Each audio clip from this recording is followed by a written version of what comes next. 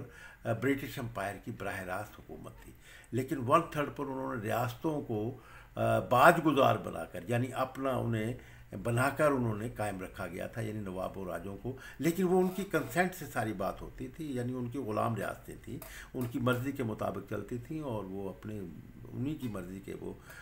ملازم، یعنی میں اس کی مثال بہاولپور سے دوں گا کہ بہاولپور میں جو بہاولپور کے کمانڈر ان چیف تھے فوج کے، وہ نواب بہاولپور نے بھی ذہانت کا ثبوت دیا، پھر اوپر سے ہدایات بھی تھی۔ وہ نہیں چاہتے تھے کہ برطانیہ سے لڑائی ہو، انڈین حکمرانوں سے جو برطانیہ کے تھے، تو انہوں نے جو اپنی فوج کا سپہ سالار رکھا ہوا تھا وہ جنرل مارڈن تھا، انگریز تھا، اور بہاولپور ریاست کا جو وزیر اعظم تھا وہ کرنل ڈرنک تھے۔ تو اسی طرح پاکستان بھی جب گماشتہ سیٹ اپ میں گیا تو اس کے بارے میں میر ظفر اللہ خان جمالی نے بڑی بات کی، جو کہ میں اس تسلسل کے ساتھ بتا رہا ہوں، کہ انہوں نے کہا کہ جنرل زینی یہ ایسٹرن کمانڈ کا، ہمارے علاقے کا وہ امریکی اس کا فوج کا بحریہ کا وہ اس کا ہیڈ تھا، سربراہ تھا امریکی، تو وہ اس کے ساتھ جنرل مشرف نے کام کیا تھا، اور جنرل مشرف نے جو تھا وہ امریکی کنسنٹ کے بغیر جو تھا وہ تختہ الٹ دیا تھا میاں نواز شریف کا۔ تو امریکی بہت ناراض تھے، تو جنرل پرویز مشرف نے یہ دیکھتے ہوئے کہ پاکستان میں امریکہ کی حمایت کے بغیر حکومت چلانا ناممکن ہوگا، تو نہیں چلائی جا سکتی، تو انہوں نے فوراً ہی جنرل زینی اپنے دوست جن کے ساتھ کام کیا تھا ان کے ذریعے سے انہوں نے رابطہ کر کے امریکیوں کو یقین دلایا تھا کہ میں میاں نواز شریف سے زیادہ آپ کے لیے جو ہے ڈیلیور کروں گا۔ تو اس طرح انہوں نے ایکسیپٹ کر لیا تھا۔ تو پھر وہ ایکسیپٹ کیا، تو اب پاکستان میں یہ میر ظفر اللہ خان جمالی نے بتایا کہ جنرل زینی کو امریکہ سے بھیجا گیا، انہوں نے مشرف سے صدر پاکستان جنرل پرویز مشرف سے ملاقات کی، اور صدر جنرل پرویز مشرف نے اگلے روز مجھے بلا کر پاکستان کا وزیر اعظم بنا دیا۔ یہ تو ہے آپ کی ساری داستان ایسے ہی ہے۔ آپ ایوب خان سے لے لیں، یحییٰ خان سے لے لیں، ضیاء الحق سے لے لیں، اس سے پہلے وہ ایسے ہی طریقے آپ دیکھیں کہ ایسے ہی یہ سارے واقعات اور سارے وہ ترتیب پاتے رہے، اس لیے کہ پاکستان میں گماشتہ نظام تھا، اقتصادی گماشتہ نظام، پھر اس گماشتہ اقتصادی نظام یہاں پہ مرتب کیا گیا، پھر اس کو چلانے کے لیے، اس کو ریگولیٹ کرنے کے لیے، اس کی حفاظت کے لیے تمام گماشتہ ہی ادارے بنائے جاتے رہے، یہاں تک کہ ہمارا جو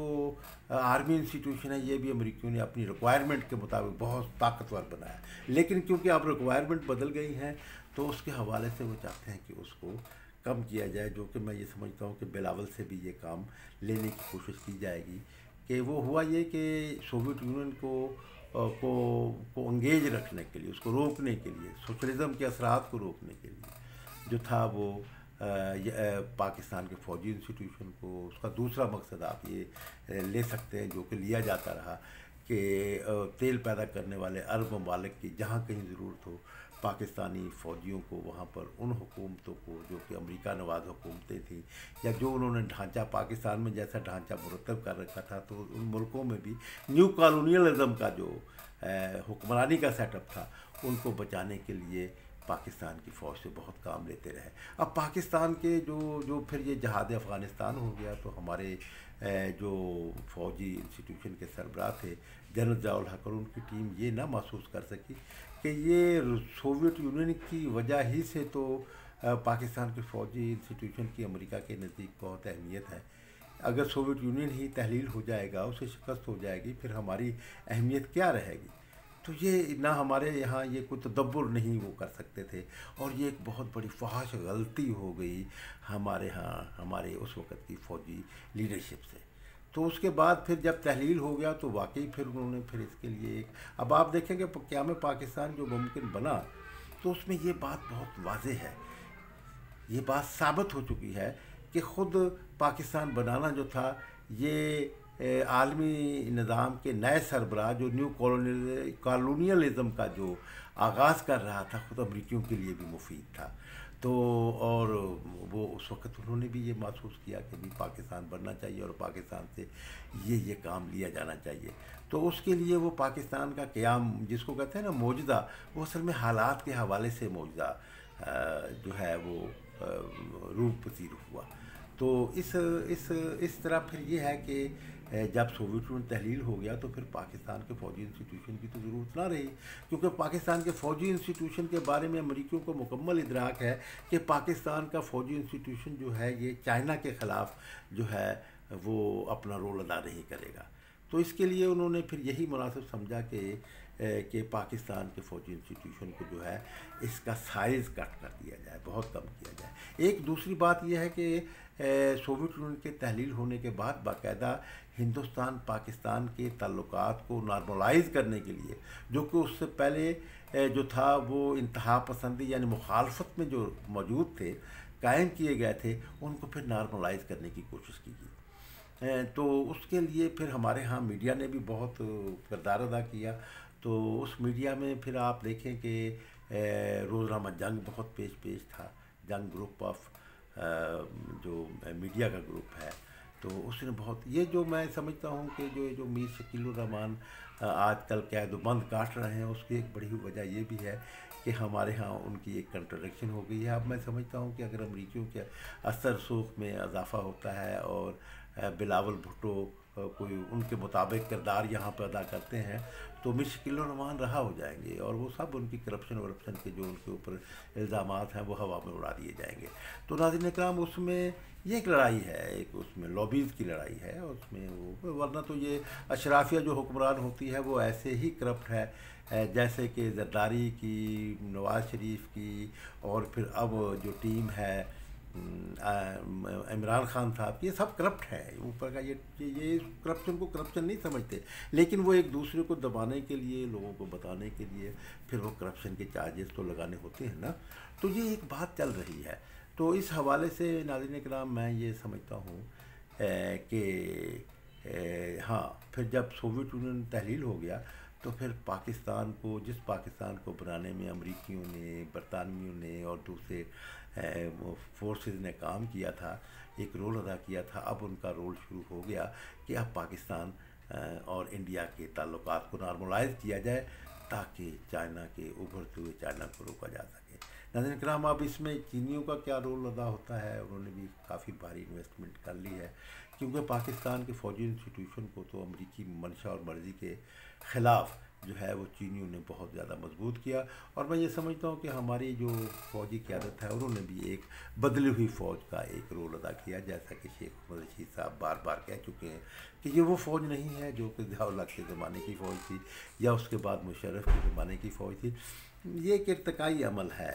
کہ ایک سپر پاور کے مقابلے میں ایک دوسری سپر پاور جو ہے وہ اس کو ریپلیس کر رہی ہے۔ تو اسی طرح ہمارے ہاں بھی وہ اثرات مرتب ہو رہے ہیں۔ ناظرین کرام، اب دیکھنا یہ ہے کہ عمران خان صاحب، میں اسی حوالے سے بائیں بازو کے دوستوں کو بھی یہ بات کہتا رہا کہ اس کنٹراڈکشن کو آپ سامنے رکھیں کہ پاکستان کو جو ہے وہ ہم تو نہیں چاہتے کہ انڈیا کے ساتھ ہماری لڑائی ہو، لیکن انڈیا کے حکمران طبقات کی ضرورت رہی ہے کہ وہاں پہ ہندو شیونزم، ہندوتوا کو وہ دے، اور ہمارے ہاں ضرورت یہ رہی ہے کہ ہم جو ہے وہ مسلم شاونزم پیدا کریں۔ اور مسلم شاونزم تو پھر پاکستان میں بہت زیادہ پیسہ بھی خرچ کیا گیا، اس حوالے سے خرچ کیا گیا کہ جہاد افغانستان کو کامیاب کروانے کے لیے بلائنڈ جہادیوں کی ضرورت تھی، اور تو اس کے ریئیکشن میں وہاں پر پھر ہندوتوا، اور یہ ایک نسخہ بھی جو ہے وہ کیپٹلسٹ کلاس کے اس میں آ گیا کہ بھئی لوگ جو ہیں وہ بڑے مذہب پرست ہوتے ہیں اور مذہب کے حوالے سے وہ سوشلزم کو روک سکتے ہیں۔ تو ناظرین اکرام، یہ ایک صورتحال ہے۔ اب دیکھتے ہیں کہ اونٹ کس رخ بیٹھتا ہے۔ بہرحال امریکی جو ہیں وہ بلاول بھٹو زرداری سے جو ہے وہ ان کی خدمات جو ہے معلوم ایسا ہوتا ہے کہ وہ انہیں حاصل کریں گے اور اس سے وہ یہاں پر کوشش ہوگی. ہاں اگرچہ میں یہ بات مجھ سے سوال پوچھا گیا کہ جناب کیا future, what is the future of Mian Nawaz Sharif and Muslim league نون، ہم یہ سمجھتے ہیں کہ بہت ممکن ہے کہ انہیں سیکنڈ لائن میں امریکی رکھ لیں. لیکن اس میں اب عمران خان صاحب کیا کرتے ہیں کہ وہ رہنے کی کتنی کوشش کرتے ہیں. یہ 30 ماہ کے دوران تو ان کی حکومت کو ڈیفیم کرنے کے لیے جو حکومت کے اندر جو ان کی امریکی لابی جو موجود تھی، انہوں نے ایسے بھرپور اقدامات کیے اور وہ جسے کہ عمران خان صاحب توڑ نہیں کر سکے، سنبھال نہیں سکے تھے. مثلا کچی آبادیوں کا مسئلہ تھا، مثلا اس کے بعد آئی ڈاکٹروں کا مسئلہ تھا، اس پر بہت پازیٹیو رول ادا کر سکتے تھے، بتا سکتے تھے، ان کو کاؤنٹر کر سکتے تھے. لیکن ہم یہ سمجھتے ہیں کہ عمران خان کی حکومت میں یہ اہلیت نہیں تھی، ان کی ٹیم میں یہ اہلیت نہیں تھی. عمران خان لاکھ اونیسٹ ہوں، لاکھ ڈیڈیکیٹڈ ہوں، لیکن بات تو ٹیم کی بھی ہوتی ہے نا کہ ٹیم بھی تو عقل و فکر کے ساتھ جو ہے وہ اپنا رول ادا کرے. تو اس کا ایک جائزہ جو ہے وہ میں نے آپ کی خدمت میں پیش کر دیا ہے. مجھے امید ہے کہ آپ کو پسند آیا ہوگا اور میں آپ سے یہ چاہوں گا کہ آپ میرے ان خیالات کو اگر پسند کرتے ہیں تو لوگوں تک پہنچائیں اور شیئر کریں اور میرے جو چینل ہے اس کو بھی سبسکرائب کریں تاکہ میں زیادہ سے زیادہ بہتر طریقے سے ایک ٹیم ورک کے ساتھ جو ہے میں آپ کی خدمت میں منفرد انداز میں جو ہے وہ آپ کو منظرنامہ دکھا سکوں. بہت شکریہ.